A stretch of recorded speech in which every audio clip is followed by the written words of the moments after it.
Welcome back mga ka-amazing. Shout out to you, Rastaman's TV. Maris Suki.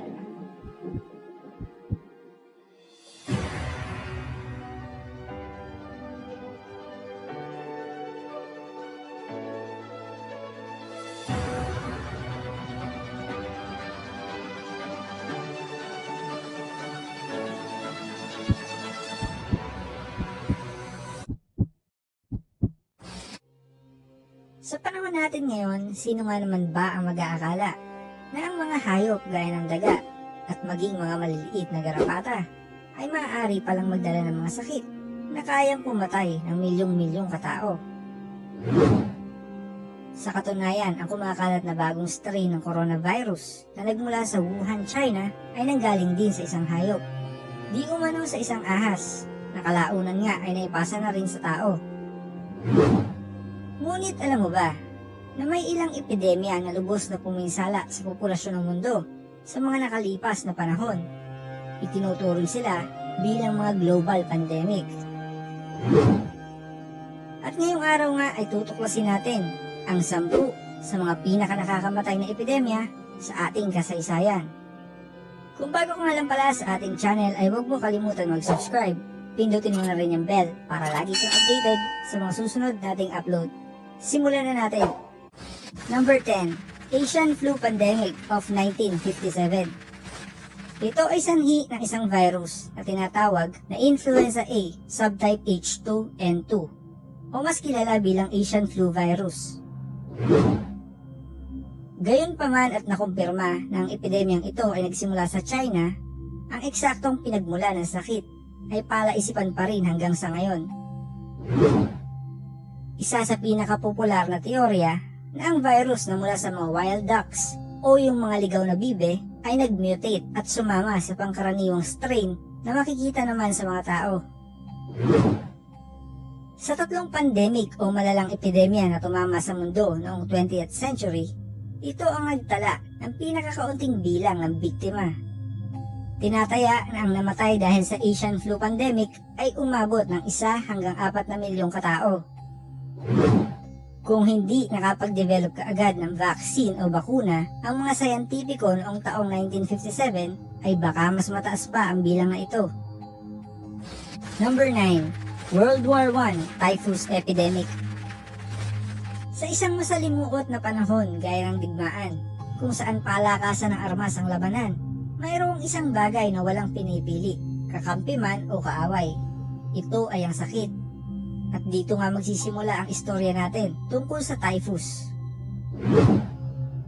Ang typhus ay mula sa isang bakterya na kung tawagin ay Rickettsia bacteria. Mayroon itong 2 uri, ang endemic typhus at ang mas malalang epidemic typhus.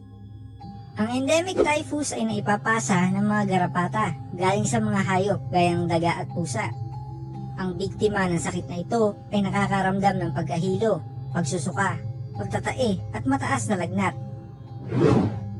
Ang mas malala naman na epidemic typhus ay naipapasa ng mga kuto galing sa tao. Mahigpit ang mga militar noon sa pagpuksa ng mga kuto na may dalang sakit. May mga delousing stations o mga istasyon na itinalaga talaga sa pagtatanggal ng mga kuto sa mga sundalo at sibilyan. Ang epidemic typhus kasi ay ilang beses na mas mapaminsala kaysa sa endemic typhus. Ito din ay nakakamatay. Tinataya na halos 3 milyong mga Russians ang nasawi sa kasagsagan ng epidemyang ito. Number 8. Third Cholera Pandemic. Mabilis ang mga pangyayari. Kinaumagahan, nagkasakit na si tatay. Nagmistulang tubig kanal ang kanyang pagtatae. Sobrang takot ko. Humingi ako ng saklolo. Nagsimula sa Ganges River Delta sa India, ang third cholera pandemic ay kumalat sa kalakhan ng Asia, Africa at Europa. Umabot din ito hanggang sa North America. Ito ang itinuturing na pinakanakakamatay sa 7 cholera pandemic na tumama sa mundo. Isa din ito sa pinakanakakamatay na sakit ng 19th century. Sa bansang Russia pa lamang ay tinatayang mahigit 1 milyong tao na ang namatay dahil sa epidemyang ito. Ang pagkakaroon ng outbreak ng cholera sa London ang nagbigay naman ng daan para sa isang doktor na nagngangalang John Snow para madiskubre ang sanhi ng naturang sakit. Kontaminadong tubig pala ang salarin. Dahil kay Snow ay nakontrol ang sakit, itinuturing siya bilang isa sa mga fathers of epidemiology. Number 7. Coco Listley. Tinatawag din na The Great Pestilence. Ang epidemyang ito ang dahilan sa kamatayan ng milyong-milyong tao, partikular ang sinaunang sibilisasyon ng mga Aztecs. Ang sakit ay kinakategorya bilang isang viral hemorrhagic fever, mga sakit na galing sa pamilya ng virus gaya ng Ebola. Ilang sintomas ng sakit ang pangingitim ng dila, pananakit ng tiyan, at pagdudugo ng ilong, bibig at mga mata. Mabilis na kumalat ang Coco Listley sa Mexico at mga kalapit na lugar nito. Idagdag pa dito ang iba pang sakit na dala ng mga mananakop galing Europa.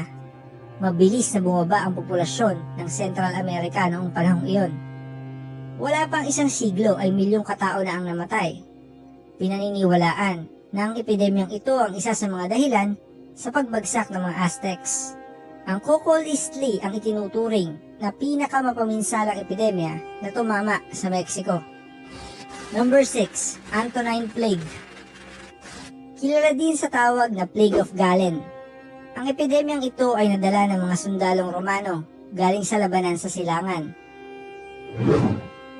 Dahil sa katagalan at kakulungan ng mga records, ay walang kasiguraduhan kung ano ba talaga ang itsura ng sakit na ito.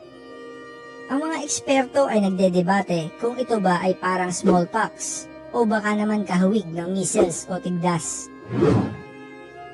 Tinataya na halos 2,000 katao ang namamatay kada araw sa Roma noong panahong iyon at ang huling bilang ay umabot ng halos 5 milyon.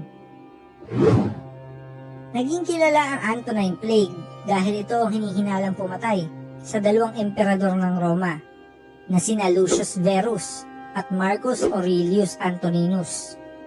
Kay Antoninus ipinangalan ang sakit. Number 5. Plague of Justinian. Kilala din bilang First Plague Pandemic o ang unang bubonic plague. Ang epidemyang ito ay lubos na pininsala ang Byzantine Empire, partikular ang kapitolyo nitong Constantinople. Kumalat ang epidemya lalo na sa mga syudad na malapit sa mga daungan. Mga daga mula sa Ehipto na sumakay sa mga barko na may lamang mga butil ang nagdala ng sakit. May 2 pang mas matindi at nakakamatay na epidemya ang dinala ng mga daga. Tutuklasin natin yan mamaya lamang. Ang mga pangunahing sintomas ng sakit ay lagnat, pagsusuka at pagiging sensitibo sa liwanag. Pinahina ng epidemya ang kabuuan ng imperyo ng Byzantine. Unti-unting naubos ang mga manggagawa. Ganoon na rin ang mga sundalo. Tinataya na 5,000 katao ang namamatay kada araw noong panahong iyon dahil sa sakit na ito. Ang unang pagkalat ng epidemya ay tinatayang kumitil sa 40% ng populasyon ng syudad ng Constantinople. Number 4. Third Plague Pandemic. Ang pangatlong malaking outbreak ng bubonic plague matapos ang Plague of Justinian na tinalakay natin kanina at ang Black Death. Ang epidemyang ito ay pininsala ang buong mundo ng mahigit sa 100 taon. Nagsimula sa Yunnan province ng China. Mabilis na kumalat ang sakit na ito dahil na rin sa makabagong transportasyon at mga bagong ruta sa pagitan ng mga bansa. Halos 12 milyong tao ang pinatay nito sa China at India pa lamang. Taong 1959 nang mapababa ang death rate sa bubonic plague. Mula sa libo-libong biktima na namamatay kada araw, ay bumaba ito sa halos 200 na lamang kada taon. Salamat sa mga doktor at sayantipiko, napag-aralan ng mabuti ang sakit na ito at nakapag-develop ng mga antibiotic na mabisa laban dito. Number 3. 1918 Flu Pandemic. Kilala din sa tawag na Spanish flu. Ito ang pinakanakakamatay na epidemya na naranasan sa ika-20 siglo. Ito din ang una sa 2 pandaigdigang epidemya na kinasangkutan ng H1N1 influenza virus. Isang malaking pagkakaiba ng Spanish flu sa ibang influenza virus ay ang mga biktima nito. Kung ang ibang strain ng influenza ay tumatama sa mahihinang miyembro ng populasyon, gaya ng mga sobrang bata at mga matatanda, ang Spanish flu ay naobserbahang mas nakakamatay para sa mas malulusog na miyembro ng populasyon. Ibig sabihin, kung mas malakas ang pangangatawan ng isang tao, ay mas malaki ang tsansa na mahawa siya at mamatay dahil sa sakit na ito. Halos 1/3 bahagi ng populasyon ng mundo ang nagkaroon nito noong taong 1918 hanggang 1920. 50 milyon sa mga ito ay namatay. Number 2, HIV/AIDS. Pinaghihinalaan ang unang kaso ng AIDS ay nanggaling sa mga unggoy. Mayroon nang naitalang kaso sa Congo noong 1959. Pero ang sakit ay nabigyan lamang ng pansin at napangalanan noong 1981 sa Estados Unidos. Ang sanhi ng AIDS ay isang virus na tinatawag na Human Immunodeficiency Virus. Mahirap ma-detect ang impeksyon dahil wala itong simptomas sa simula. Habang tumatagal ay pinapahina nito ang immune system. Dahil sa mahinang immune system ay nagkakaroon ng mga sakit gaya ng tuberculosis at minsan ay tinutubuan pa nga ng mga tumor. Nakukuha ang HIV sa hindi protektadong pagtatalik, pagsali ng kontaminadong dugo, at naipapasa din ng isang ina sa kanyang sanggol. Noong taong 2018 ay may tinatayang 38 milyong kaso ng AIDS sa buong mundo. 21 milyon sa mga ito ay makikita sa silangan at Timog Africa. Mula 1980s at sa kasalukuyan ay tinatayang mahigit 32 milyon na ang namamatay dahil dito. Hanggang sa ngayon ay wala pa rin itong lunas. Number 1, the Black Death. Ang pangalawang bubonic plague pagkatapos ng Plague of Justinian. Ang Black Death, ang pinakanakakamatay na epidemya na tumama sa kasaysayan ng mundo. Pinaniniwalaan ang epidemyang ito ay tumapos sa buhay ng halos 200 milyong tao, mahigit kalahati ng populasyon ng Europa noong panahong iyon. Pinaniniwalaan na dala ng mga garapata ng daga. Ang sakit na ito ay makikilala dahil sa mga tumor na naglalabasan sa katawan ng mga biktima. Sa sobrang bilis pumatay ng epidemyang ito, ay napuno ang lahat ng sementeryo sa Europa noong panahong iyon. Marami ding mga nayon ang wala ni isa mang tao ang nakaligtas. Naging ghost town ng mga ito at sa paglipas ng panahon ay nilamon na din ang kagubatan. Ang Black Death, katulad ng pangalan nito, ay nangangahulugan ng kamatayan at isa sa pinakamadilim na sandali sa kasaysayan ng tao.